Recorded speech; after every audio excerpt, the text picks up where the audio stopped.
సామాన్యానికి ఇక్కడ police sir వాళ్ళకి మనకి ఏం లేదు, వాళ్ళ డ్యూటీ వాళ్ళు చేస్తే అందరు డ్యూటీ వాళ్ళు చేస్తారు. మెయిన్ సుజిత్, డివివి, తమన్ పెద్ద మనిషి సాంగ్ అయితే ర్యాంప్ ఆడించేసిండు, కొల్లగొట్టేసిండు సాంగ్. కానీ ఏందడిగో అన్న హట్ అయినామన్న చాలా. ఎన్ని సంవత్సరాల నుంచి, ఎప్పుడో 2 సంవత్సరాల కింద గ్లిమ్స్ రిలీజ్ అయింది. ఇప్పటి వరకు వెయిట్ చేసినాం ఒక సాంగ్.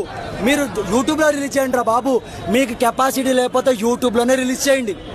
మేము రాము థియేటర్లకి. ఫ్యాన్స్ తట్టుకోలేకపోతుందా ఈ థియేటర్, విమల్ థియేటర్? సంధ్యనా విమల్ తట్టుకోలేకపోతుంది. సంధ్య 35, సంధ్య 70 వైకుంఠం తట్టుకోలేకపోతుంది. విమల్ థియేటర్ తట్టుకోలేకపోతుంది. వద్దు, నెక్స్ట్ టైం విమల్ థియేటర్లో ఇవన్నీ పెట్టద్దు.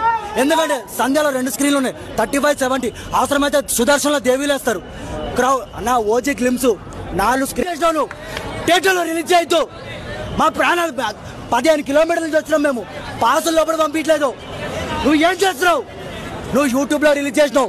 యూట్యూబ్లో రిలీజ్ చేసినప్పుడు అక్కడికి వదిలేయాలి. బ్రో ఏమైంది బ్రో? కాదు బ్రో, పాసులు ఉన్నాయి, యూట్యూబ్లో రిలీజ్ చేసిర్రు, వదిలేయాలి. థియేటర్లో వద్దు.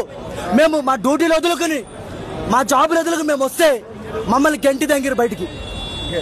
పాసులు ఉన్నాయి, ఇగో 2 పాసులు. ఒకటి ఇగో ప్రభాస్ అన్న ఫ్యాన్ది, ఒకటి నాదిగో. 2 పాసులు ఉన్నాయి, చూస్తున్నావు కదా. మేమన్నా ఫేక్ అయితే కాదు కదా. ఇంకోటి పాస్ కూడా ఉంది. 3 పాసులు. ఇదేనా మాకు జరిగేది? 20 కిలోమీటర్ల నుంచి వచ్చినాం మేము, మేడ్చల్. సో మైత్రి వాళ్ళకి ఏం చెప్తారు? థియేటర్ వాళ్ళు ఏమనట్లేదు.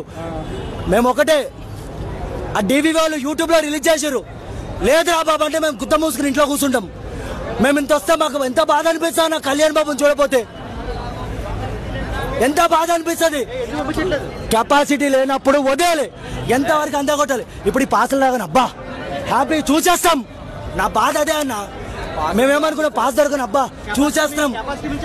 మరి కెపాసిటీ దాచేసింది. లోపల సిట్టింగే లేదంటారు. లోపల 1000 ఉంటే 1000 ఇవ్వాలి. నేను ఒక థియేటర్ ఆపరేటర్, నాకు తెలుసు.